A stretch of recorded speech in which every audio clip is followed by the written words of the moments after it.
Welcome to another episode of the Grizz Nation podcast. I'm your host, The Big Grizz. On today's episode, we had Brayden Jones on. Brayden is a friend of mine who is also a stand-up comedian, the first comedian we've had on the show. So, guys, it was a good episode. I want you to follow him on Instagram. It's Hey Bray Jones on Instagram. Shout out to the sponsor, Hail the Sun, for sponsoring this episode, and I hope you guys enjoy. See you in the next one. So, we just kind of jump into it as well. So Okay. No intros. It's good.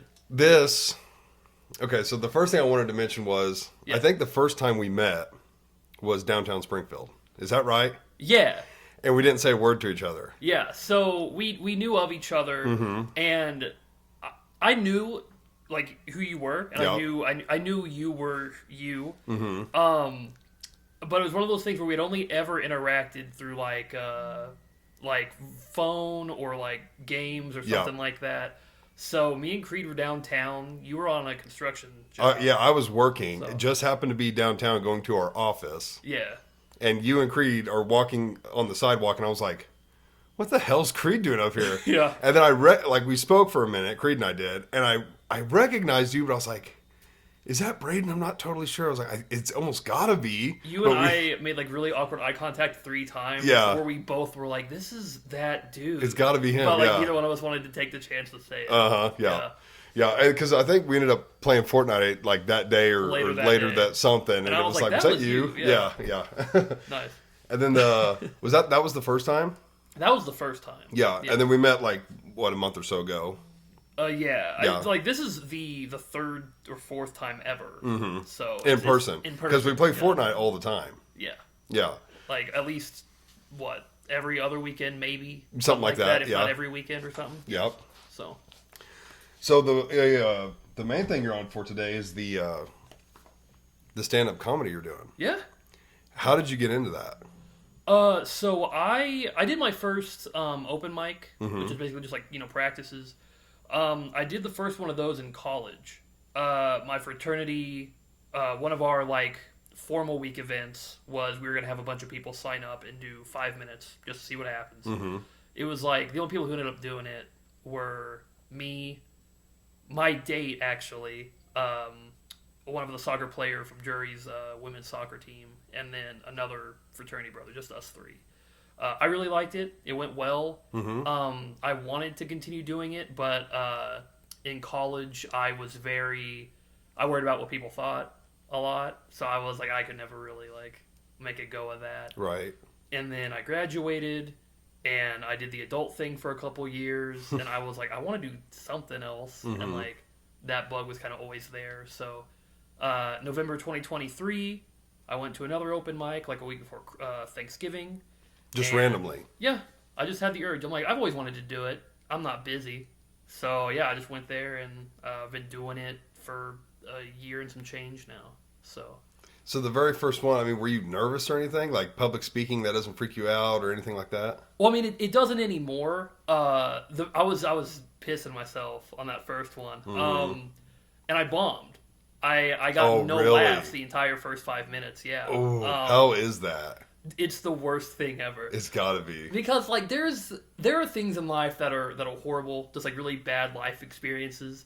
But whenever you bomb doing stand-up comedy, it's like you were trying to be funny. You're trying to get people to like you, and them not laughing at you is them adamantly like, we do not like you. Oh my god. It's very personal. Right. And in my head, I didn't realize you could just quit at any point. So I just kept eating the shit for 5 minutes. Right. I was like, I gotta get at least one. You just powered through. Never happened. And I was like, the light came on to signal my time was over, and I was like, all right, thank you guys. And I went home super sad. And then I went to another one on Monday. Just like that. Yeah. Just for like, I'm gonna do it again. Well, I texted my buddy John, and I was like, hey man, thanks for meeting me there. I'm never doing that again. And he was like, just do one more on Monday. And then it was a different venue, different crowd, and that one went great. Same material? No. Different material? Everything on the first one I scrapped. I'm like, we're never even going to pretend that happened. Right. So all new material by Monday, and it went well. And then so I've just been staying on it since. Now, are you writing this material by yourself, or like you getting with a couple buddies and writing stuff, or how does that work? No. I write everything on my own. I have a notes app on my phone. Jot everything down in there. Try to do... Early on, I was trying to do a new 5 minutes every single week because, Brayden was fresh. Now it's probably like a new 5 every 2 to 3 weeks, just because I am like traveling some for shows and stuff, so I don't have as much writing time. But yeah, usually it's just me on my phone. If I think of a funny thought, sometimes while we're playing, I'll stop moving and I'll like jot something down if I think it's funny. Right. So just whenever it comes to me, really. Now, are you still working, or is this like full time? You're pursuing this? So I'm not full time. I really want to be. I've been trying really hard. I've got a lot of shows lined up, trying to make it a thing, and also just trying to like kind of show like the family and other people like, hey, this is not just me having like a quarter life crisis or whatever. So I'm not doing it full time. I am getting paid for it. Not enough to like, I could maybe do like rent with what I'm making. But then like utilities and phone bills and like gas and right. That's not covered yet. So I would say part-time comic, which is for a year in is actually not bad. No, it's not. So. I watch a lot of podcasts that are done by comedians. Yeah. So Tom Segura, Bert Kreischer, Bobby Lee, Andrew Santino, Joe Rogan, Theo Vaughn. Like I watch all those. I understand how their comedy works and stuff like that, writing stuff down. Yeah. I don't watch a lot of their comedy. Yeah. Just mainly their podcasts. But they all have kind of the same story. Like they just started and they would grind it out, and there would be times they would bomb, and it seems like it can be rough when you bomb.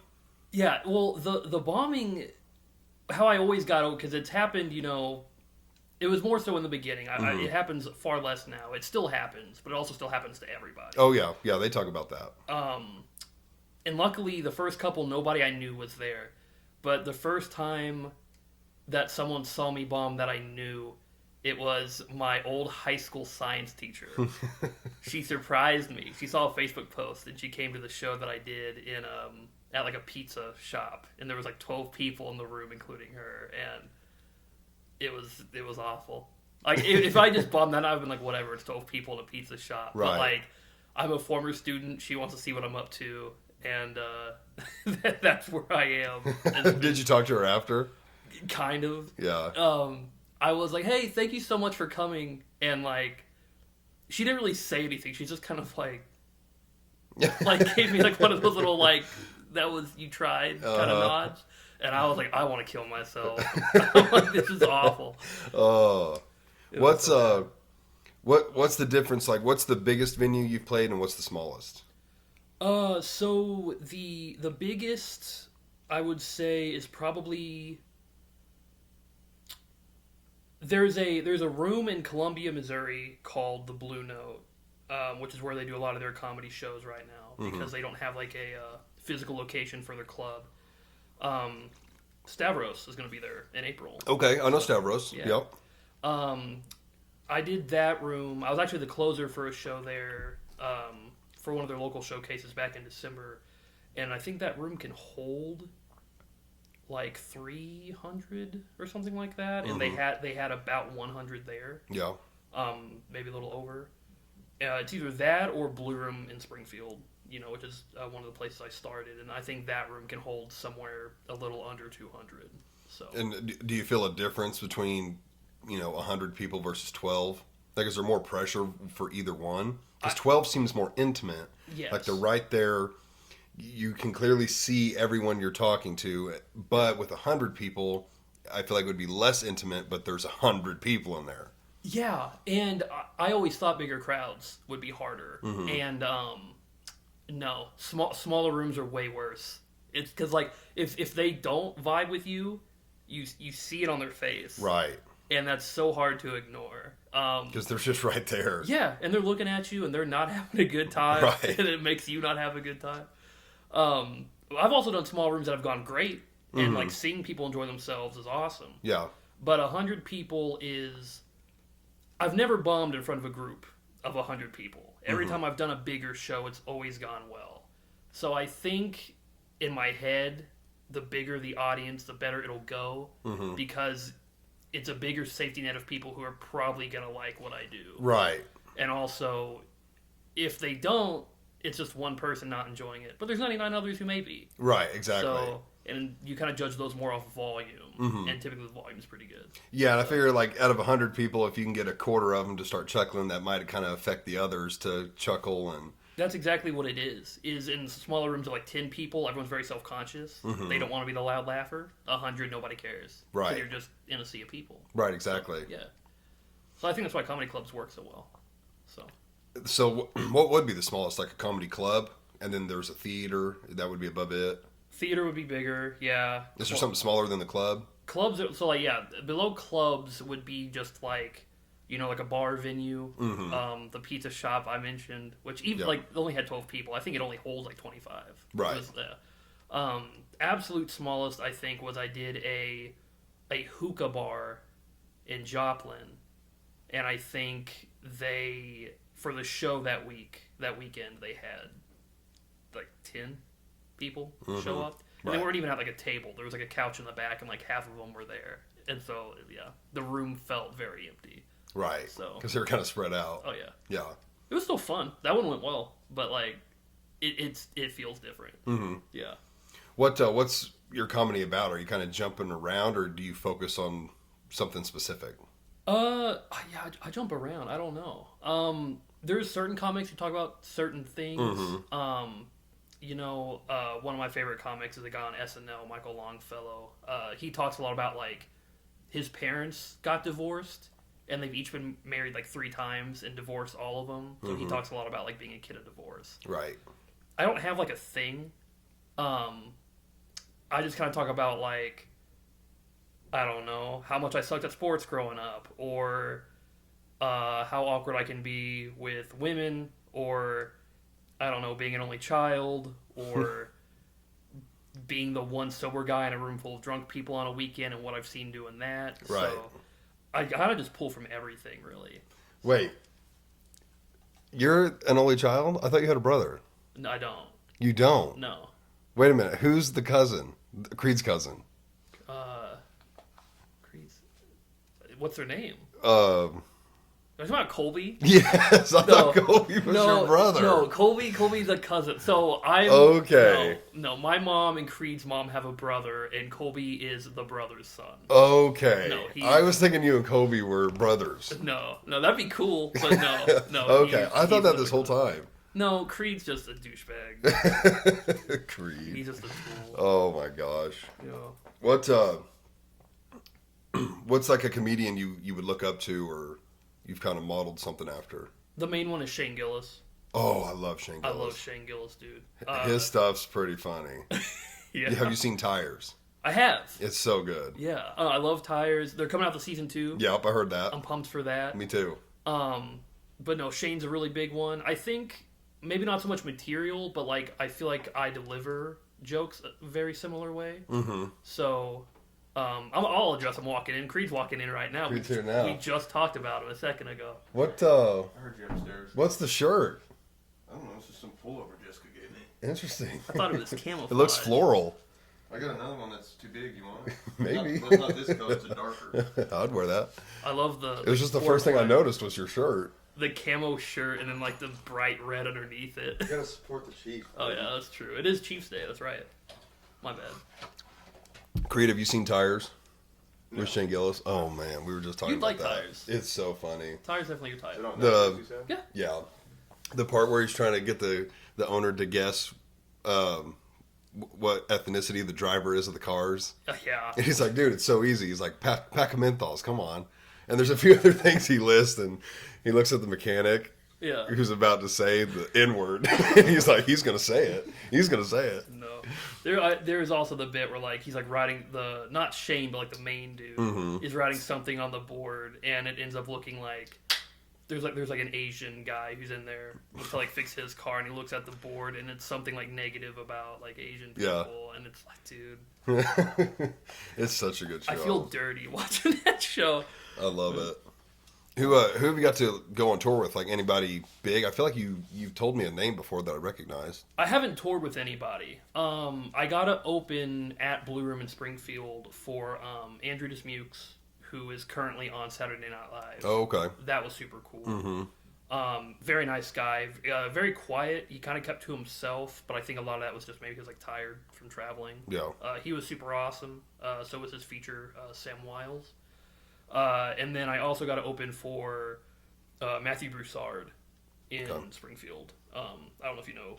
I don't know that one. The SNL guy I did. Yeah, Matthew is he's like the very, very handsome guy whose entire shtick is, I know that I am a handsome dude and you want to punch me in the face, but I promise I'm not a douchebag. Right. That's like his whole thing. Well, so there's the main act, the feature, then there's also an opener and a closer, and then there's just kind of people in between. So it is host typically, and they're like the ones who are like, hey, welcome everybody. They'll go over like the house rules for whatever venue you're at. What would that be? What would a house rule be? So like you'll probably see it more often in like clubs. So like they'll be like, we'll get you guys your tickets or like your checks or whatever with like 15 minutes left. Please don't heckle unless the comedian talks to you first. Things like that. They'll do 5 minutes themselves. Then there was like a guest spot. They'll do like 10. Feature spot, which is like the co-headliner, will do 15 to 20, and then headliners typically 30 to an hour. So that's like the 4. And then, is there always a closer? Typically, the headliner's the closer. Okay, they are the closer. Yeah. Normally. Whenever I mentioned earlier, I was the closer for that Columbia show. I was technically headliner, but not really because like they didn't use my name to sell tickets. It was just I happened to be last and do the most time. It was just kind of convenience thing. So. But no, typically the headliner, like the dude on the marquee on the poster, is the closer, the last one. Right. So, yeah. So. Is there, like, out of all those ones I mentioned, do you watch any of their stuff? Tom Segura, Theo Vaughn? I like catching Theo's clips. Yes. I'll see a lot of Theo's clips. The one he has with Bobby Lee, where oh gosh, Bobby's like, how long do you last, like, sexually? Yeah. And Theo's like gonna do a joke and Bobby's like, for real? Yeah. And he's like, 3 or 4 minutes. Yeah, 3 or 4 minutes. And they just sit there for a second and Theo's like, well, what time of year is it? Yeah. Like, that matters. What time of year is it? That always gets me like I cry laugh, dude. Oh yeah, their clips, one of the more recent ones, him and Bobby are on Theo's podcast. Okay. And they're trying to. Bobby's wanting them to recreate a scene. If like Bobby was his son, what advice would he give him? Yeah. And so Bobby's like, "Okay, let's act it out. You're my dad." And he's like, "Okay." Oh, yeah. He's like, "Dad, hi, Dad." And he's like, "Bubby." He's like, no, you don't have to do that. You don't have to do the accent. There's another one with Andrew Santino, and Bobby's like, there's an Asian X-Men named Sunfire. Yeah. And Andrew goes like, Sunfire. Sunfire. It's like, you don't have to do the voice. Yeah, they love doing that to him. Dude. Yeah, those are pretty cool. I do like Bobby and Andrew. They make me laugh. Mm-hmm. So, yeah. So you've been doing this for a little over a year now. Yep. Mm-hmm. Mm-hmm. How far have you traveled so far? Because you said you didn't go on tour, but you've been traveling. I've been places, yeah. Okay. The farthest I've gone is I actually flew. It was my first time flying in my entire life. Oh, wow. How was that? I got lucky in that I got sat next to like a retired pilot.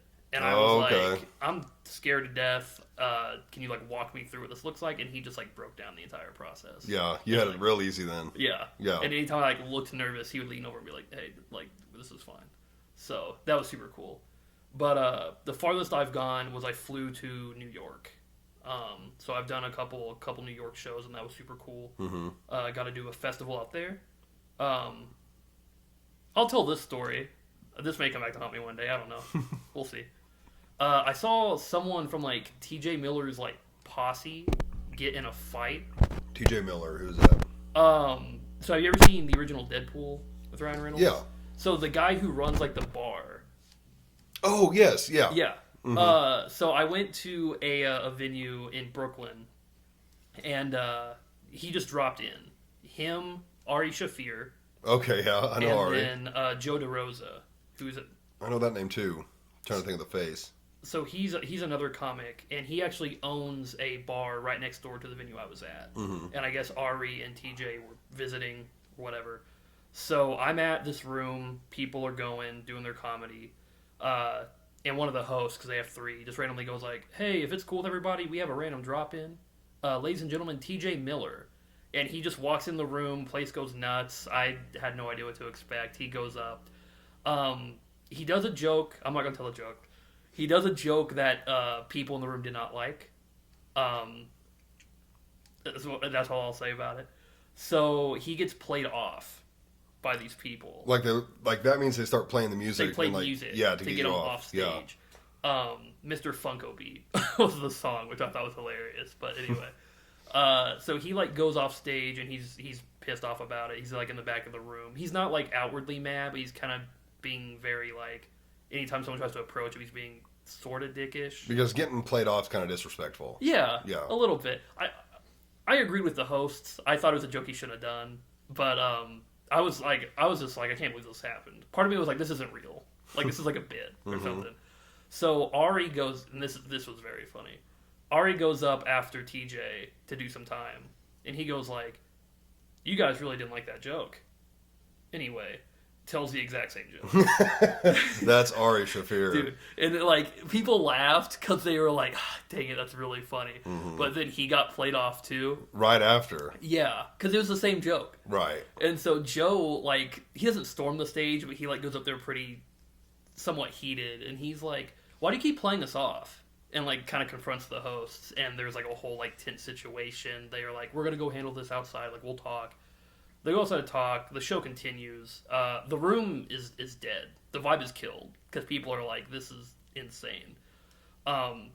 Some guy is like in the middle of his set and he's bombing because no one wants to laugh, and we just suddenly hear yelling outside, and a girl from TJ's group is fighting one of the people who went outside to like talk to him, and it's just a fist fight in a street in like Lower East Side of Brooklyn, New York.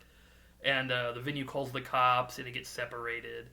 And my last like thing of the city that night, because right after that show, I went and got on a train and went back to where I was staying. Was I'm leaving the venue, and Ari's outside smoking, minding his own business, and some guy is kind of like bootlicking to TJ, kind of like kissing ass and being like, "Oh, I thought it was fine." And TJ's like, "Yeah. God forbid I do a joke about whatever he was joking about." And he's like, "In Brooklyn, Manhattan." He's like screaming this. Right. And like, it's like 9 p.m., the sun's down, and there's people like, "Who the fuck is this guy?" And he's just like yelling, like, "God forbid I do this." And I hop in the Uber, and I was like, I want to go home. But I was like, I couldn't believe, one, I saw him, any of them, but then also, two, that there was a fight. Right. In like outside the venue. That was crazy. From a comedy club, you think everybody would be all happy and... Yeah, like, I thought it would be like a good vibe. I whenever he did the joke, I was like, this isn't gonna land well, and it probably shouldn't have. So the host handled it very well, but man, that was no. I went up after that. I was after that happened. Right after. Not right after, like 2 or 3 people. Right. And I was like, I went up there and I'm like, I'm visiting from Missouri. I don't really know what I'm supposed to do right now. Like, and it was tough. Yeah. I threw him under the bus a little bit. I was like, I've actually seen TJ perform in Missouri, and now I can say I've seen him bomb in 2 states, and I kind of like got the room on my side. Right. I'm a pussy, and I would not have said that had he been in the room. Right. But I kind of they probably would have found it funny though. Yeah, like TJ. Yeah. Yeah, probably. You know, he probably would have been a good sport about it. He's probably got thicker skin than I would assume. So yeah, I did some jokes. The joke he made, it was a joke about trans people, and I'm not going to repeat it. But I have a joke about pronouns that I've had trans people come up to me and tell me they love it. If I can do it real quick. Yeah. It's very early in the set. I'm like, "Hey, my name is Brayden. I apologize for any creepy vibes I have. I recently discovered my pronouns are he, bejeebies." And normally, like, people love that one. Yeah. So they're like, "Oh, this guy doesn't take himself too seriously." Right. And like, like I said, trans people will come up and be like, "If you're gonna write a pronouns joke, that's the way to do it." And I'm like, "Thank you." Right. So his was very anti that. Yeah, the premise was basically just like, he saw a trans person and he viewed them the same way viewing someone in a mascot costume. And I'm like, I get what you're saying, but dude, you can't say that. How long ago was that? That was June. That's kind of shocking. I don't know. Just from the stuff I've watched through the podcasters who are also comedians, a lot of that stuff now is like fair game. Like they're telling these jokes and people are laughing. Yeah. And cancel culture's dead or dying. I think it's definitely on a decline. I think with him, there was some stuff he said before the joke that kind of seemed very adversarial. I think there was an aspect of punching down to it. Mm-hmm. I think if you're going to tell a joke like that, you got to do something where kind of you're more the punchline about it. Yeah. That's all Dave Chappelle does. Yeah, but granted, I don't have the clout that Dave Chappelle does. Right. He can kind of get away with a lot because he's got a lot of clout. That and also just like he kind of had to deal with a ton of shit coming up through it because he's a black man and like he experienced a lot of racism going through like trying to be a comic and making it. So right, he endured his hardships and I think he's earned a little bit of like telling people to leave him alone and like I'm going to talk about what I want to talk about, social issues and stuff like that. So yeah, maybe one day if I get as famous as Dave Chappelle, I'll go somewhere and I'll talk about I don't know. Our cousin Colby. He thought Colby was my brother, by the way. I did. Yeah. At one point, he was like, said something. I heard you upstairs. Oh, you did? Upstairs, I heard him go, no. My mom and Jake's mom. I was like, oh, gosh. Yeah. This whole time, I thought Colby was his brother. No. Oh, it made me laugh so hard. Can you say that? Like, you say that he's whatever. Your cousin? Yeah. Oh, I guess cousin. you do say that. Yeah. Love Colby. It's a joke. I wasn't going to put you on blast like that, but no. But that's probably the craziest thing I've seen, and that was the farthest I had gone. So to fly out there and see that, and then have to go up after that at the time I felt very out of my element, but it went okay. And you'll have a story forever, like early yeah. in your career. You got to see all that go down. Yeah, it was cool. Now, how are you booking this stuff? Like, how are you getting these gigs, halfway across the country and all this stuff? So a lot of the early ones that were not Springfield, there's like different Facebook pages that advertise like comedy festivals. Mm-hmm. So I've applied to a number of them. You send just like 5 minutes, your best 5-minute clip, and then there's usually like a submission fee. So that way people they don't want 200 people submitting. They want a number of people that are serious about it. Mm-hmm. And if they put like a $25 fee on it, they're not going to get as many trash bag people just throwing out like a clip in front of like 3 people. So I've submitted to a bunch of those. That's how I got the New York one. I'm in Texas next weekend for a festival that I got accepted to. California, I got accepted to one there. Wasn't able to make it, but that was cool. So yeah, a lot of it's just festival applications, and if they like you, they want to feature you. They'll help you get there. Mm-hmm. And so they do help with travel and stuff. Some of them. Okay. The one in New York with the TJ thing, that did not happen. They did not arrange that. But so that was all on you. Yeah, the flight and everything was. I actually opened a credit card for the first time, right, to make that happen. So I'm still paying that off. But and then like other places, like I have Tulsa in April. I have Columbus, Ohio in March. That's just various like friend of a friend of a friend. I've met people at certain shows. They thought I was good, so they recommended me someone else. I do their show. It's good. They're like, okay, well I know this person.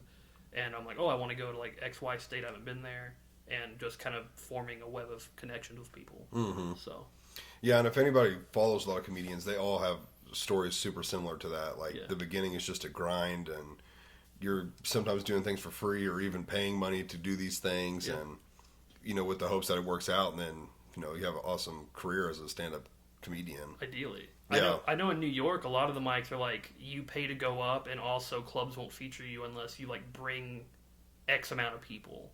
To like, if you don't bring 5 people, they won't let you go on stage. So. What do you mean, like 5 people to like fill the crowd, or like? Yeah, like you have to bring 5 guests to be in the crowd and watch the show, or else they're like, we're not going to give you any time. Oh wow. Yeah.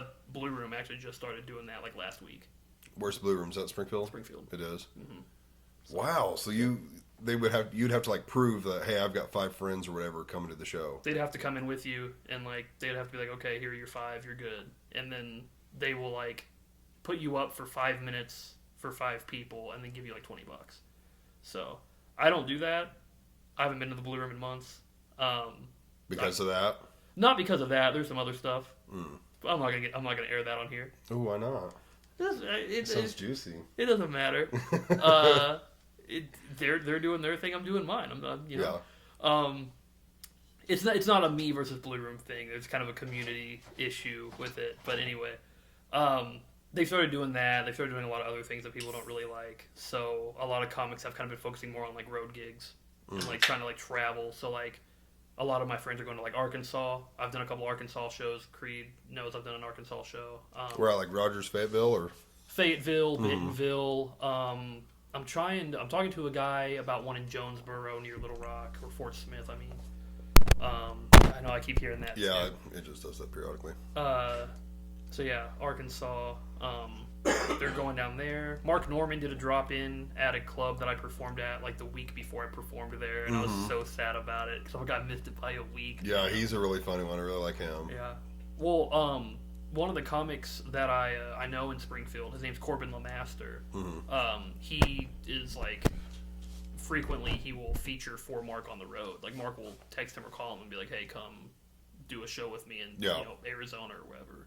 So he's just a Springfield guy, and like it's kind of cool to be like a degree of separation away from Mark Norman. Right. So that's kind of cool. So I haven't watched a lot of comedy specials. okay.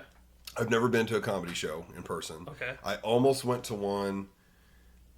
You've been twice? To who? Oh, to see Brayden. Both times, yeah. It's weird because he's been to an open mic and a roast battle. He has not been to like the typical stand-up show. I mean, you seemed like you enjoyed them. Yeah, they were good. Yeah, I like them. Yeah. I haven't. I mean, I've watched some on Netflix. I'm trying to think. Like some of Dave Chappelle's, I've seen some of his. I found his funny. Theo Vaughn, I've watched not full ones, but parts of them. Yeah. And like, I didn't find any of his that funny. But I love his podcast. That's a big thing right now. Is a lot of people think comedians are shifting to podcasts, and that's a better medium for them. Well, I don't know. It's just sometimes I'll watch it and it's like, oh, it's not that funny. Like I'm trying to think who else. Like I've watched parts of Tom Segura's latest special. Yeah. And like the whole time I'm just kind of sitting there like not really laughing, you know, it's like it's good. Yeah. So it's always made me nervous to like go see someone in person because it's like, what if I don't find it funny? Like I don't want to make them feel bad. Yeah. You know, or just watching stuff in general. Like I did watch the roast of Tom Brady. Good. I found it pretty funny. There was a lot of laughing with that one. Yeah. Some of them are Nikki Glaser killed it. She's been killing it. And she just hosted the I think the Golden Globes. Yeah, And one of those. did so good. They're inviting her back next year. Yeah, They already I watched announced that one. She killed that one it. too. It was pretty solid. Nikki's great. You ever watch Matt Riff? Matt Rife. Matt Rife. Rife, whatever. his I was name going to ask him about him next. My mom loves Matt Rife. Remind me too. about heckling too, because I keep forgetting that. But Matt Rife, what do you think about him? He's like the big thing right now is Matt Rife. Yeah, Matt's really popular. I've heard. Well, he got canceled for a while, didn't he? For a second. Like he did a special where there was a domestic abuse joke. Yeah. Is that what it was? Yeah. Oh yeah, because he ended up making a joke about it like days later. Or something like that. Yeah, and it was pretty funny. Yeah, But- my mom loves Matt Rife, dude. Creed's that. I've heard his stand-up. This is just what I've heard. Yeah. Is not very good, but his heckling is excellent. He's very good at crowd work. Yeah. There's Crowd work. Yeah. with like TikTok. So a behind the curtain thing here. A lot of comedians actually really hate the rise in crowd work clips because people will like it's made people want to heckle more, Right. Because they want to be like a part of it, part of the show. They want the comedian to, mouth them back. Eric Perigin, he came to that show that Creed went to. Oh, okay. Yeah, One he did. I time. forgot Eric. And he was talking to the comics during the open mic repeatedly, and after the Wait. Yeah. Eric was? He was drunk. He got pulled to the front, so he sat in the front row. Wait, why? They were sitting in the back, and the front was kind of open, and so the guy who co-runs the mic was like, "Hey, can you guys come sit in the front so the room feels fuller?"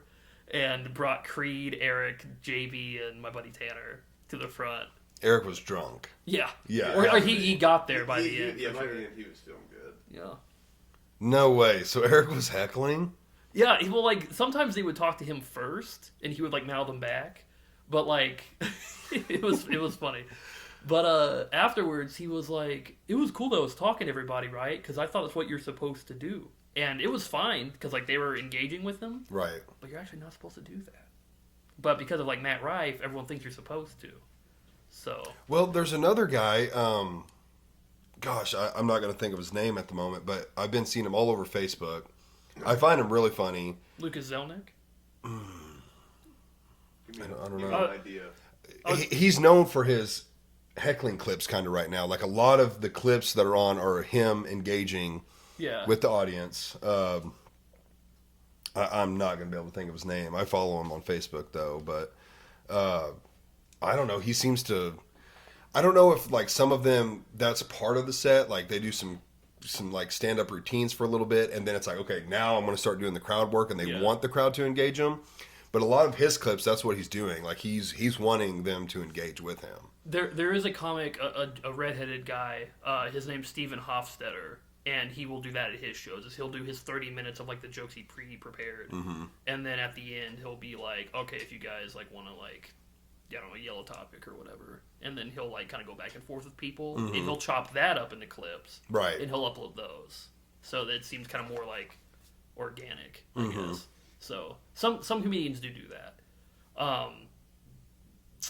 Well, circling back to Eric, what did they say? Like, were they upset about To that? be fair, when I got up to get a picture one time, I come back, Eric was like, yeah, they were like, yeah, where'd that gay guy go? Talking about me. I was like, me? And he was like, yeah, they called you gay. I was like, what?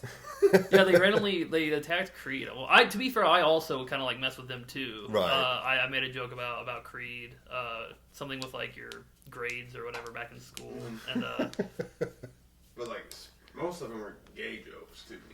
there was one where a lot of people made like gay jokes. A lot of people made like, I think, like anti-Semitic jokes towards Eric somehow. Which is, of all people. Yeah, it was like it was oddly. Anyway, one of them told him to take his hat off, and he took it off, and he was like, "Oh my God, put it back." they did. That was. I think that was Levi or Augie. One of them did. Bro, that. it's like That's they true. knew him. It was uncanny. Like it was legit, like jokes we would make about Eric. Right. Yeah, but yeah, I think I was last that night for some reason, and I went up there and I was like, they keep making fun of you guys for being like stupid and homophobic, but they don't know you guys are also. And it was like what, like transphobic and racist or something like that. I was like, that's good. They also don't know that you guys are like these. Yeah. Right. That's good. One of them that went up there was sitting behind JB. Yeah. And he was like, yeah, he was like, I was really looking forward to seeing what you look like from the front. He's like, you look good from the back. He's like, now that I'm up here, he's like, turn around for me. To JB. Oh gosh. Poor Jordan. It was kind of fun though to like have like people from my personal life come see me do this. That night was fun. The one with the high school science teacher was not. Right. But this one was really cool. So I'll have to come watch sometime. Yeah, I definitely will. And then you and Tanner also came to a roast battle that weekend. Yeah. That I should have won, but it was like an 8-person tournament, and I got to the semis, and I lost to the guy who ended up winning the whole thing, and I lost. Well, the scorecard was like a quarter of a point. Dang. I lost like a quarter of a point, and then he won the whole thing after. And I think if I had beaten him, I would have cleared the other person in the finals. Right. And I was like, and that's all just like heat of the moment. You got to come up with stuff on the fly. well, they gave us the bracket, but like you only knew who you're facing in the first round. So like, I had prepared for everybody, some Right. better than others. But I was prepared for the guy I did win against. He beat me. Right. But I was like, I think I could have. So That seems like that'd be more pressure than just going up doing a set that you've like memorized. yeah. Well, and then sometimes they don't take it well. The guy went up against in the first round. Don't look away. You were there. You know. The guy went up against in the first round did not take the loss well. Why? He got offended by some jokes, and then also the fact that he lost. But that's the whole point of a roast battle is like offend Yeah. the person. I mean, yeah. Like that shocks me because like if anyone's ever watched a roast battle, I mean, at least now, like they don't hold back. They hit very sensitive topics about the person. Absolutely. Like if anyone's watched the roast of Tom Brady, He only got up there and told him to stop when they made a joke about the owner of the Patriots. Something about Oh, his he family did? too, About the wasn't it? massage parlor or whatever, and he was like, "Hey, don't say that again." oh, I think that was because there were some legality issues with that. He probably didn't want that to be said. But no, they made multiple comments about Giselle and his kids and like his ex-wife and Apparently, he pulled Tony Hinchcliffe aside and said, "If you make another joke during this about my wife and kids, we're gonna have a problem." Tony Hinchcliffe. I'm trying to think of the He face. was I know He's not the Tony. bald guy. No, he was like the short guy who was like one of the like hosts. Oh, Tony Kill Tony. Kill Tony guy. Okay, yeah. really? He said something to Tony? During the show, yeah, like because I don't Tony remember that. Tony went on Joe Rogan's podcast and talked about it. Oh, So, I think I did see that clip. Yeah. Yeah. So I wonder why, because Tony wasn't the only one. no, far and away, but I I think he think just got tired of it. probably Yeah, because I mean they were getting it pretty good. they were. Which I think you just have to be a good sport about it, because who else has done one? Justin Bieber's done one, and like, He's done. dude, they're one, just James grilling Franco. you. Yeah, Which it's all out of love. Like a lot of them before and after would even say something. Yeah. You know, about, hey, like I don't really mean this, but I'm gonna yeah, roast the shit out we of all you. love you and like stuff like that. Yeah. and like all the comics in that tournament were like we're all friends. Like Yeah. the people I see weekly at like different places. So I was kind of surprised. Yeah, because they roast each other. They're not just Yeah. roasting them; they're roasting each other. and this guy's roasted me before. He Yeah. definitely was not happy. He wasn't, and I stand by my jokes. They were good jokes. Oh, the guy you roasted. Yeah. Yeah, that's really strange. Yeah. You think you'd be prepared for it? There was he's a heavier set guy, so like one of them was. So he like, really hit his weight. One of my favorite jokes was I was like, he's been married for 14 years. His wife's not really his type. She's brunette, a certain height. She's a white woman. His type is type 2, Right. like diabetes, and like the room loved it, and he was just like. so because he was mad, and then another one was about his weight. I was like, he was supposed to get jumped into a gang when he was younger, but there was no way in hell he was going to exercise. Which I also love that one, and again the room did too. And But he did not. No, it was pissing him off. It was bad. Like you could visually see he was getting mad. He was like looking I would away, say, like shaking Sean his head. Tanner, And, like, when Brayden would say a joke about him, because like just watching how he'd act when Brayden would say a joke, I was like, this guy's getting pissed. Like, this Wow. guy's beat the shit Creed, he told me after I got off stage, he's like, I thought we were gonna have to like come up there. He's But like, did you go first or second on that? on the roast battle? Yeah. We Like alternated. against him. I think he went first. he had the first one. I think so. I would have had the last one. Yeah. Yeah. We alternate for 6 jokes each. Mm. So he would go, I would go, he would go, we'd go back and forth. Right. But, So. people in the crowd were loving it, but you could just tell he was getting pissed off, and I was like, oh god, this is not going to end well. Oh. It What was some of the stuff he had against you? Oh, gosh. He said you look like JD Vance. A lot of people, and I get, yeah. Bro, I see that. I do. And, I like, see that. But the thing about that joke is that that's my joke. I have a joke about looking like JD Vance in my set. Bro, that is weird because I see that big time now. I look just like him. And then when he told the joke, nobody Nobody. hardly anyone reacted, and he was like, "Oh, that joke went over your guys' head. It's too good for you guys." It's like, Well, I think okay. we also, like, each person in the tournament got 2 minutes to do comedy before the tournament to kind of, like, show people, like, our type of jokes. Right. And I did the JD Vance joke. I was like, hey. Oh, and he still used it? and he still used it. Oh, that's not I'm good. like, you got to read the room, brother.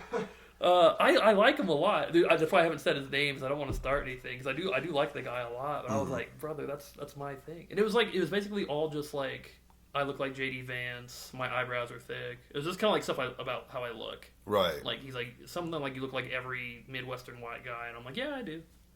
But like that was about as creative as it got. The Right. whole time. So nothing crazy. No.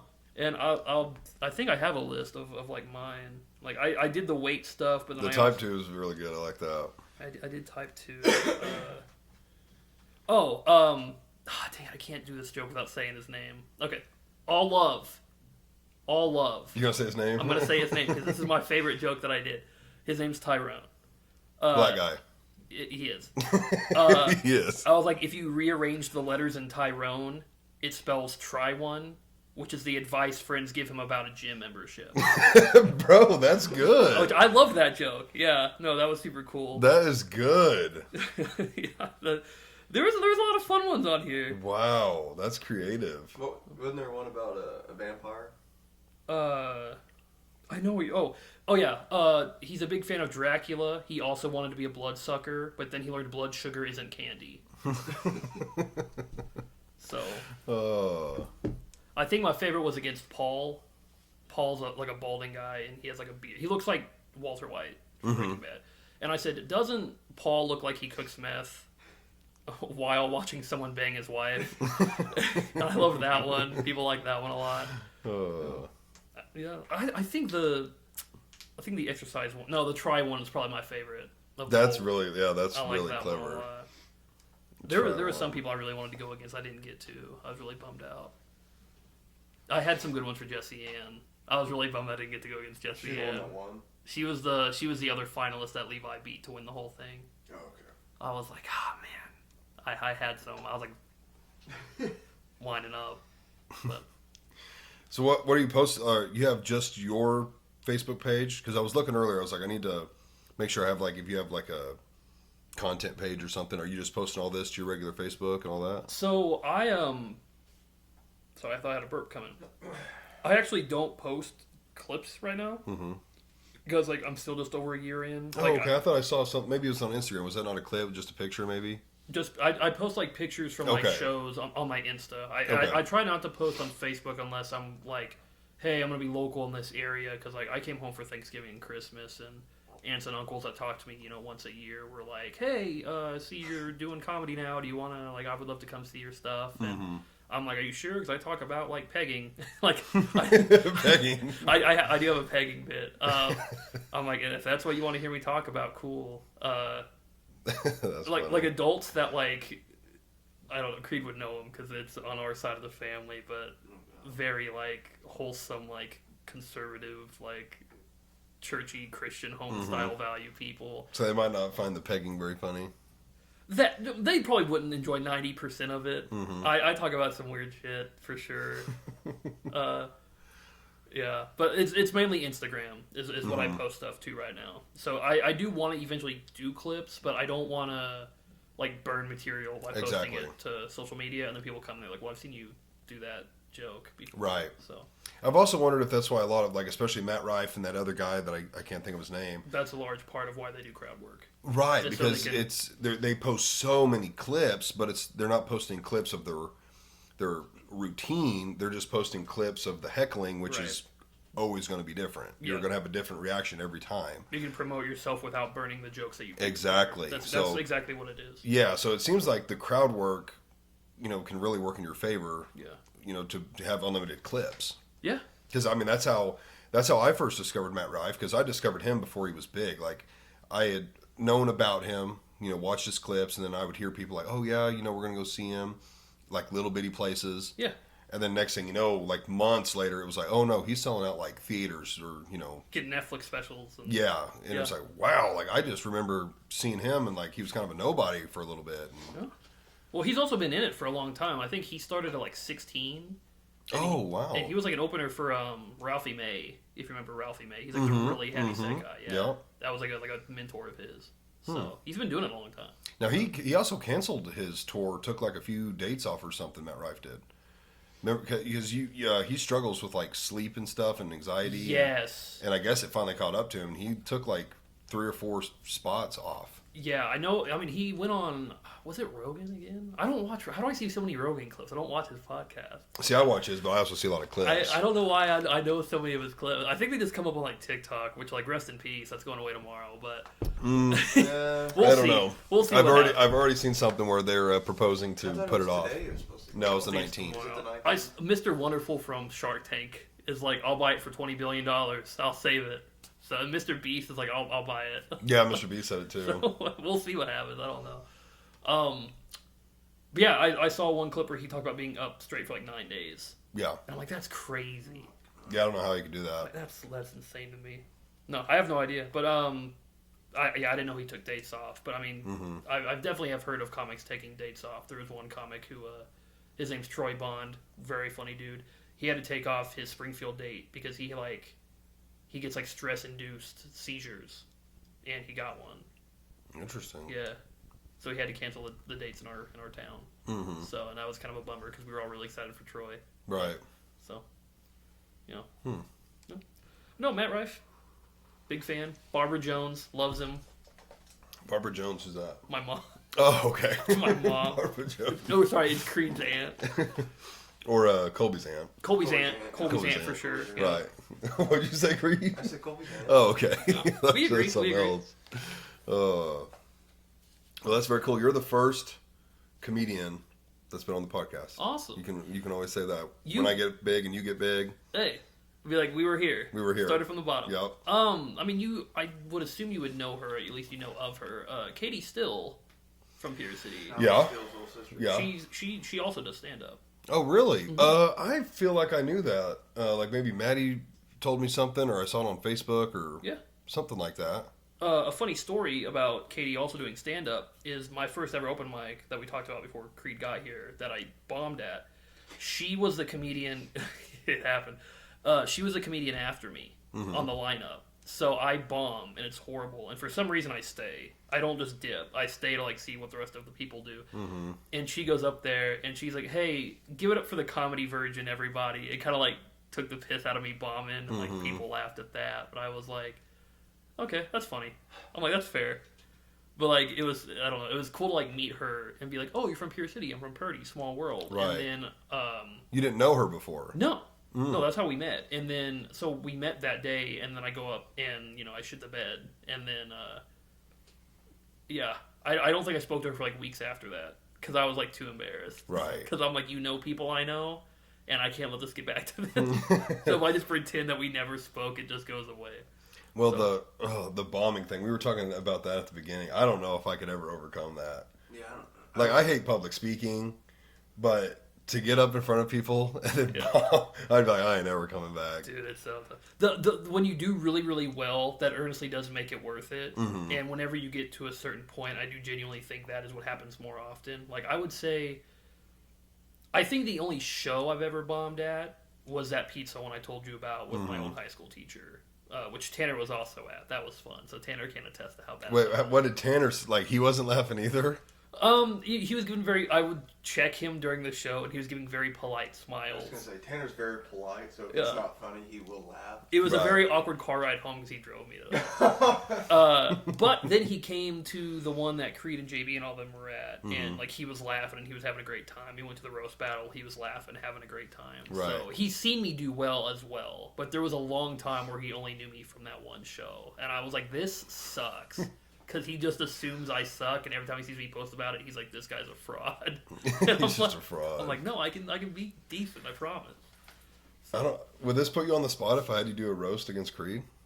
have me roast Creed? Yeah. Let's not. I thought about asking to do me, but this is my damn show. I mean, do I want him to roast me on my show? Let's not. If we were gonna do that, I would off-camera request that you cut it up to where it looks like I'm way faster at it than I am. Right, splice it together. Because weirdly enough, I don't get heckled a lot. I think I've only ever had to respond to people in the crowd twice, and both times I got really lucky in that I knew what to say in the moment, and I got really like decent laughs out of it. But like, I definitely could see myself in the future being in a situation where someone heckles me and I freeze because I don't know what to say.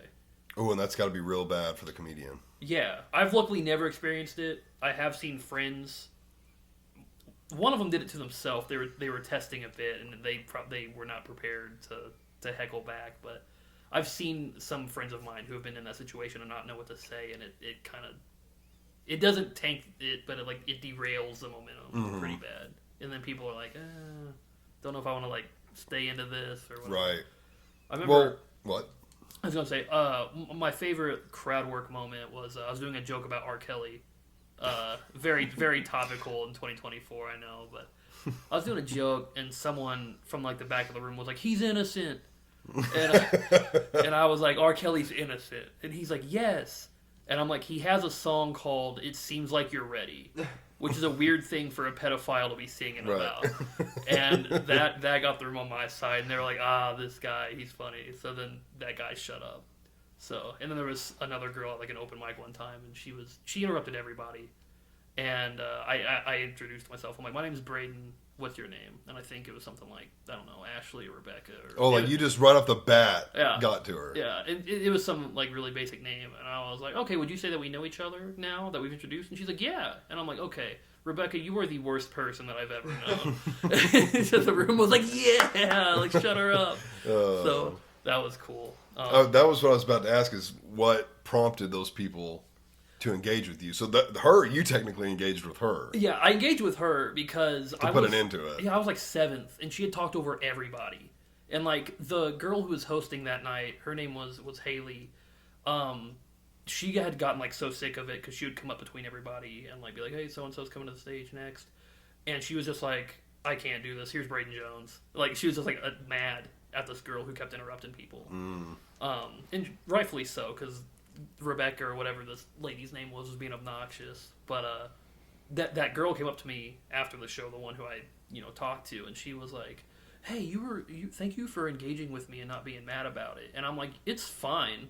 Shut the hell up next time." But it's tonight. It's fine because it's over. Right. But now comics could like have her kicked out, like if it just got to be too much. They could, and typically the venue owners is supposed to if they're getting like kind of too much. I'm never gonna be like on stage like, "Get this person out of here." Like I'm gonna do you can just crack it. I'm just waiting for you to stop. Okay. Just crack it. Yeah, because I saw him over there like trying to like bend into a You want to pretzel. take your first sip of beer on camera? No, I don't drink Ever? ever. Yeah, you've had some drinks. I've had some drinks, but I've never like drank. But you've never had a beer. Have you? I've sipped beer. Oh. No. I'm 27 years old. You're making me sound like I'm 14. Wait, let's get it. Why? You just don't enjoy I it? just don't enjoy it. But how do you know? You've never been drunk. I mean, fair. So after this, we're holding him down. No. Yeah. No. I don't know. I was in a fraternity in college, and I never felt the need to. And even then, they were like, "That's crazy that you don't drink." And I'm just like, it doesn't interest me. Interesting. It's been weird because a lot of the like shows I've been to, I did a show in a weed bar one time, and part of the payment was like dabs. Part of the payment was? Part of the payment was dabs. It's like you get $20 and access to like an unlimited dab bar at this venue, and I was like, "Well, I don't smoke weed at all." And they're like, "All right, well, I mean, here's $20." So, wow. and it was funny because I wear contacts, and it was in Joplin, and I drove home from Joplin, and my eyes were completely bloodshot because they were dried out, and my contacts were in. It looks like I smoked. Well, you were in the room. I mean, Yeah, you probably got a secondhand high, I would imagine. Maybe. And if in that instance, I didn't drive. Now that he's on camera, he didn't drive. I walked home, and my uncle's a sheriff. So don't even try. Our uncle. Thank you. Our uncle, who is our cousin Colby's dad, is a sheriff. Okay, so that's Colby's dad. Yeah. Okay. Yeah. Danny Boyd. Dude, the guy. He won the election. Didn't he win by like 5 votes? No, they recounted and he won by more. Oh, 10? He won by 50,000, and we can say whatever we want because they don't have the official number. That's right, baby. I heard he won in a landslide, and the other guy pissed himself. Is actually what I heard. Yeah. So It's for the town of Purdy, isn't it? No, it's for all of Berry County. Oh! Berry County. Yeah, all the towns in that county. Oh, okay. For some reason, I thought it was just Purdy. No, I don't think Purdy has like any form of authority. Yeah, they probably don't. Maybe like the school principal. That's about it. The principal. The school board, maybe. That's about it. No, but no, that's the only drug influence. It's like it's real. But yeah, comics will like pass a joint around, and it'll get to me, and I'll be like, I'm good. Well, I feel like what makes you think you got into comedy? Because you feel like most comedians always say it was like something traumatic in their childhood or something. Yeah. Do you feel like there's something like that, or do you just randomly found it? No, I was a really quiet kid growing up, but like Bullshit. I would say that I was, and I feel like a lot of people who knew me growing up wouldn't say I'm like a funny guy. I think I got funnier once I hit like high school, and I stopped like caring as much what people thought. And then in college, like that just kind of continued. I think I got funnier as I got older, and then For your fraternity, didn't you have to go do like an open mic or something? Mm-hmm. yeah, we talked about that. We talked about that Oh, okay. shortly before you got here. That was like the first time you ever did it. Yeah. So that was the first time I was like, oh, I can be funny in front of people. And then, like I mentioned, whenever we talked about it earlier, life kind of just like got in the way. Right. And like I was like, I got an adult job, and then like I'd clock out, be tired, just go home, play games, whatever. So, yeah, nothing traumatic. My life's been pretty good. I talk about funny stuff. I used to throw up all the time after basketball practice. Just from being out of shape. Yeah, just from being just a fat tub of lard. And I have some bits about that. That's really fun. I'm trying to think if there's any like thing like traumatic. I talk about how I got tested for autism when I was like 4. That's a good one. That's a really funny, which is true. They got the wrong cousin. They're supposed to test Creed. Yeah, dude. All right, I'm gonna be outside. I thought this was Brayden's podcast, not mine. Hey, we're getting a roast going, dude. Yeah, there it is. I'm trying to. I don't really. Yeah, nothing. I actually had to cut a joke about autism recently because I was like, I just don't know if I can keep doing. Like, people liked it, but I was like, I feel awful for telling this joke. See, I have very dark humor. Do you want to hear it? I absolutely want to hear it. I'll burn it because I don't think I'll probably do it at shows anymore. But it's this is true. The U.S. court system actually appointed their first lawyer with Down syndrome in 2024. I just realized it's a Down syndrome joke, not autism. Not the same thing. But this is a Down syndrome joke. So if you're already not on board, you're really not going to be on board now. But their first lawyer with Down syndrome. And I think that's like the best lawyer you could possibly have. Because they're going to be like the most hype about you winning your case. Like, juries are going to be on your side automatically. Yeah. They're going to get super pumped when the judge calls for recess. Like, and I did that. And that it did well, but there were so many times, like, I would do that joke and the room would laugh, but it was a lot of those, like, okay type laughs. And I was like, I don't know if I want to be that guy. I like that. I Wait, is that really true? Yeah, they appointed one last year. I don't think it was to like the national level. It was a state somewhere, but one of the lawyers and I gotta look that up. Like if you got arrested in a certain state, and you know the whole like if you can't afford an attorney, the state will provide you one. That's one you could be provided. Oh, you're going to jail. No, that was why I felt comfortable. Dude, if he walked in, I'd be like, "Fuck this! I'll do it myself." I plead guilty. I'm out. I'll do it myself. That was one of the reasons I felt comfortable saying it for a while. Was I was like, "Well, I'm not making fun of the lawyer. I'm like, I would want that lawyer." And then I just don't think people like got on board with that. They were like, "You're kind of making fun of it." I think it's funny. I'll scrap it. I think it's funny. I had another one I really liked that was kind of line walky, and I actually can't do it anymore because Sam Morrill, if you know Sam Morrill. I know that name. He did you watch the roast of 2024? I think so. He co-hosted that with Mark Normand. He was the other guy. Okay.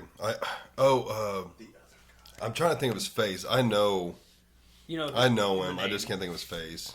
Sorry, I'm making sure I'm not running late. No, yeah. What time is it? 2:03. So okay. I still have almost a half hour. Hell, you do. I do. The Sam Morrill, he did a joke on that roast special that was like 99% similar to a joke I have, and I don't think he ripped it or whatever. It was just very unfortunate that we both had like the same idea, right? And like he's more popular, he's more famous, like people are gonna see him do it, so it's like it's his joke now. But it was like Epstein's Island. You know, like it's crazy all the celebrities you knew were there. Right. Like, did you know Stephen Hawking was there? Mm-hmm. Which I thought that was crazy because with all the kids on that island, I figured they would hate vegetables. Oh my God. And I do have a clip of me doing that at Blue Room, and the crowd is just like, "Oh my gosh!" and like laughing. They're either laughing or they're gasping, and then after like 3 seconds, like letting the room settle, I'm like, "I appreciate it, guys," because normally when I do that joke, it either crushes or I have to leave. So, which I've never been asked to leave for that joke because normally the room's pretty cool and it does work. Right. But he did that joke. He said something about Hawking being a vegetable on like an island with kids, and I was like, well, I can't do that one anymore. Right. No, I can't do it. Bummer. What do you think about joke stealing? Have you ever seen or experienced that? So I've gotten very lucky, and no one has ever stolen any of my jokes, and I would never dream of stealing anybody else's. I got accused of joke stealing one time, and I no longer talk to that person because of it. Call them out. No, I'm not going to do that. We're calling you out right now. I'm not calling anybody out. They said something in a car ride on the way to an open mic, and they didn't phrase it like a joke, and it wasn't even like a funny thing they said. It was just something about like, it was a comment about watching TikTok while driving, and they said it very stoically. Like, they didn't laugh or anything. They were like, I used to do that, and I stopped. And I was like, oh, that's crazy. So then I have a joke now about, like, watching TikTok while you drive but quitting is kind of like saying, you'd be proud of me when I smoke, I don't blow the smoke directly in a baby's face anymore. Like, you're still doing bad shit. Right. You're just doing something a little less bad than what you were doing. Right. And I did that joke, and this comic was like, you stole that from me from our conversation in the car. And I was like, you were just talking about watching it while driving. Mm-hmm. Like, you didn't... yeah, anyway. We got mad about that? Yeah. Because I was like, oh, that's just like taking a piece from a conversation we had and then like adding like a joke to something that like you said. Right. Because I don't think anyone like owns the concept of like watching TikTok while driving. Right. Like, that would be like if Creed says, oh, I did something stupid, like... I don't know, you tell me a story from a time you get drunk, and I'm like, oh, that's funny. Like, he pissed himself. I don't drink. For sure, anyway. Nice sure. can crack earlier that we definitely got That on was a audio. Dr. Pepper, and you know it. Yeah. For sure. Said 4 Dr. Peppers. Not playing 4 Dr. Peppers.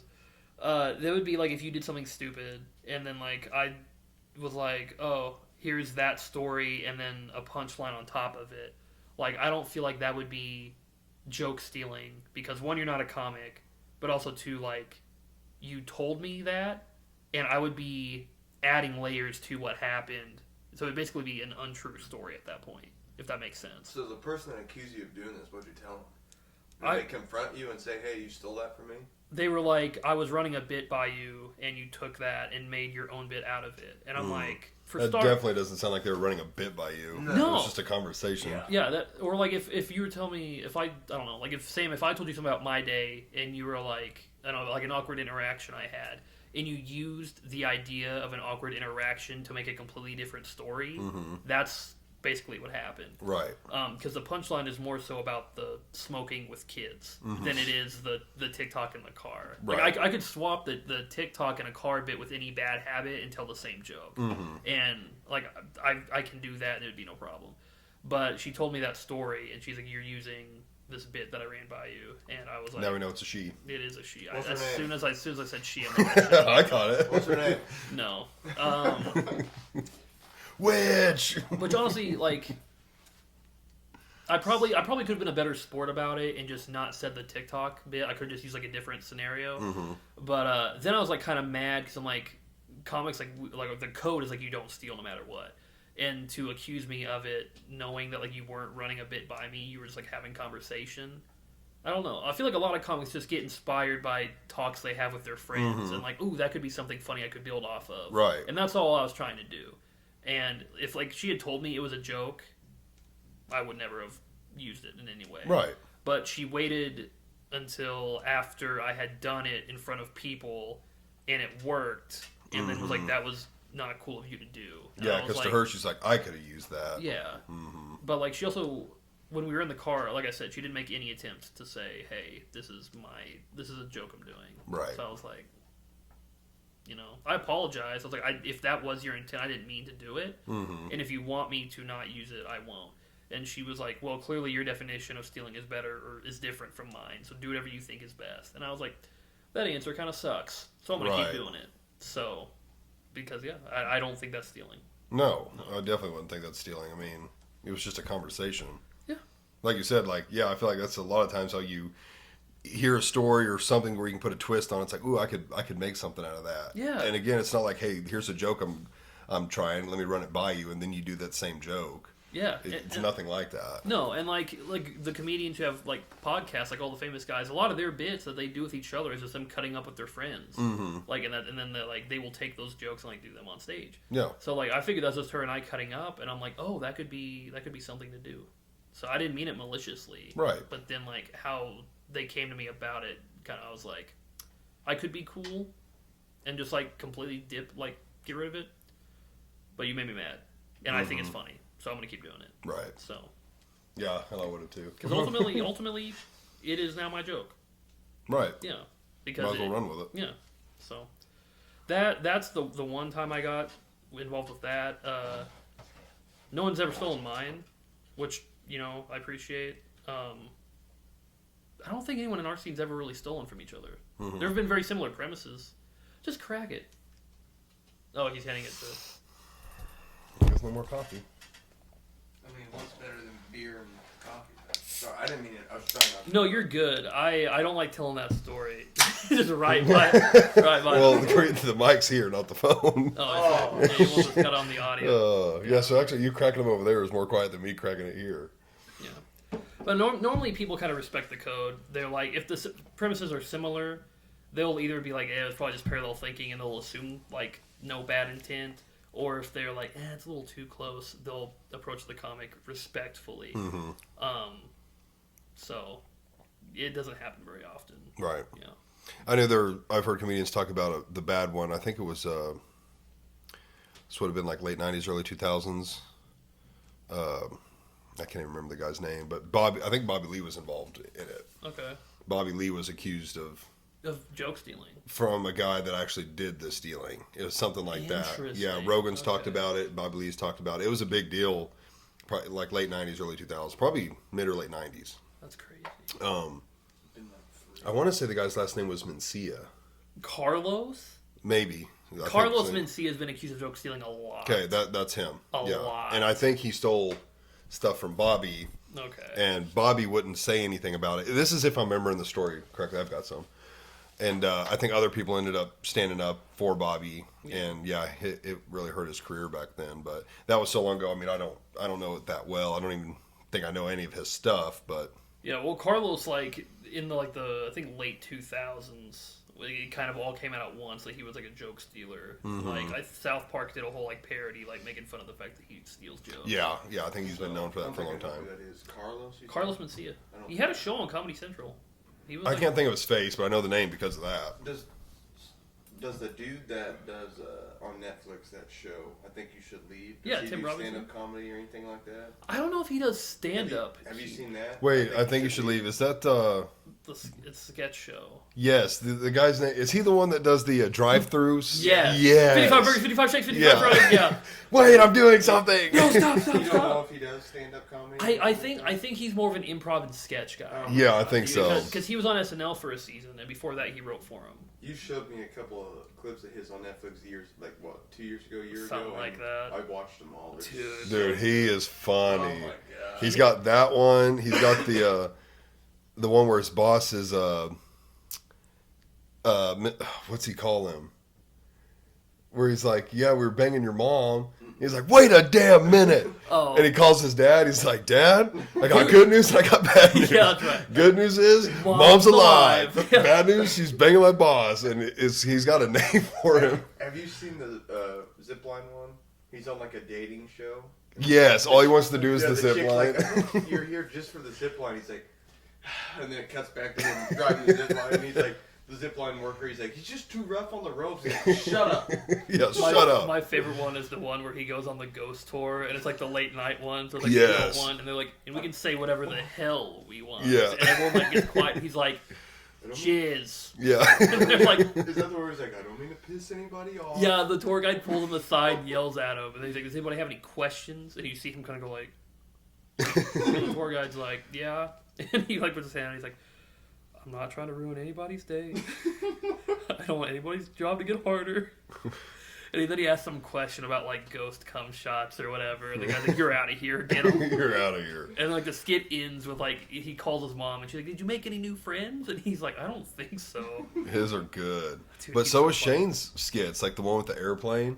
Oh my god. I that's my love favorite. the airplane I'm one. gonna Yeah. come down there and beat the fuck Yeah, out of you. I'm gonna wear your dumb ass out. My Be there 10 minutes. You better start stretching.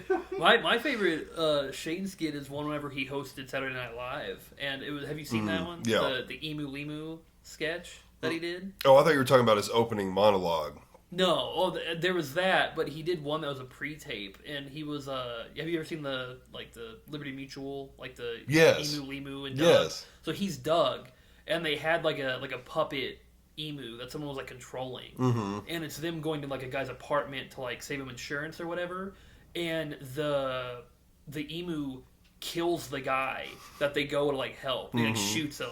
and he's like, "What the heck, Emu? Like, we're supposed to save him." And the emu like looks under the couch, and there's like a block of cocaine under the couch, and he like sniffs it, and Shane's like, "You're a dirty cop." Dirty cop. And then the sketch ends with like the guy who got shot is like not fully dead, and Shane's like, "What are we gonna do?" And the emu like cocks his gun, and he's like, "Go wait outside." And it's like liberty, liberty, liberty. And it's like it's so funny. That's my favorite Shane one. I love Shane, dude. He's hilarious. Have you seen him where he's the sleepwalking cop? Oh my god! Oh no! Like, whoa! And he's like, yeah. I've seen that clip. I've seen that. No. Puts it in his He mouth. might put it in his mouth first, and they're like, whoa! And then he points it at them. Like, no. I've seen that clip for a couple things. Oh. Yeah. So I need to watch that one. Oh, it's so good. I do love Shane Gillis though. Very funny. Well, Brayden, I need to get you out of here. I know you've got stuff to do, so do we. So, yeah. Do you know your tour dates that we're going to be? Yeah. Tour date is a funny way. Well, I don't know. How to put it. It makes me sound like I'm like a tour bus I got it traveler. up right here. I know it. So January 23rd, this coming Thursday, I believe, I will be in Paris, Texas. That's for the Tower City Comedy Festival.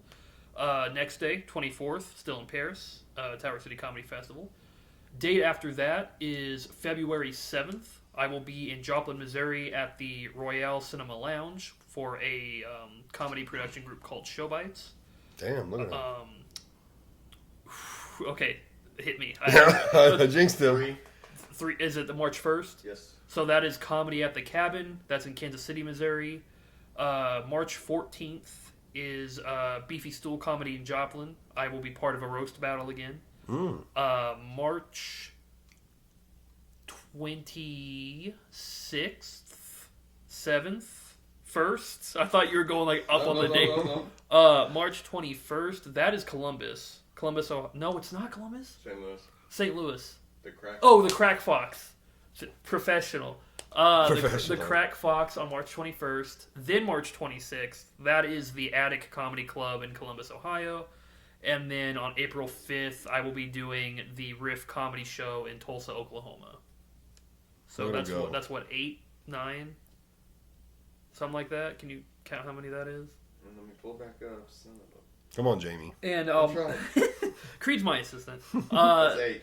8, okay. And then I am talking, I don't know the specific dates, I am talking to a couple people about some stuff in February and then just different locations. I'm talking to that Jonesboro guy I mentioned. Might have something in Alabama in the later part of February.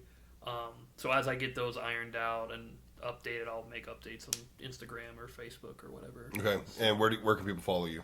On Instagram, I am at Hey It's Bray Jones. So Bray is Bray, and then Facebook is just Brayden Jones. I don't have like a comedy page. I just have my public Facebook, but I do post like show dates there and stuff. So yeah, those would be the two easiest places. Come see me. Okay, yeah, and I'll tag you in all that stuff. So awesome. All right, Brayden, thanks for coming out. Hey, fun thanks episode. for having me. This was fun. First comedian, so I had a good time. Yeah, I did too, and Creed's here too. Hey, Creed's here. Never was There you are, on Creed. camera except for the hand wave. Cool. All right, guys, thanks for watching. We are approaching 75 subscribers on YouTube. Not sure about Spotify. I need to check that. And I think our goal is 1,000 followers on Facebook next. That's the next goal for Facebook. So, guys, thanks for watching. Brayden, thanks for coming out. Thanks for having me. And we'll see you in the next one. Peace.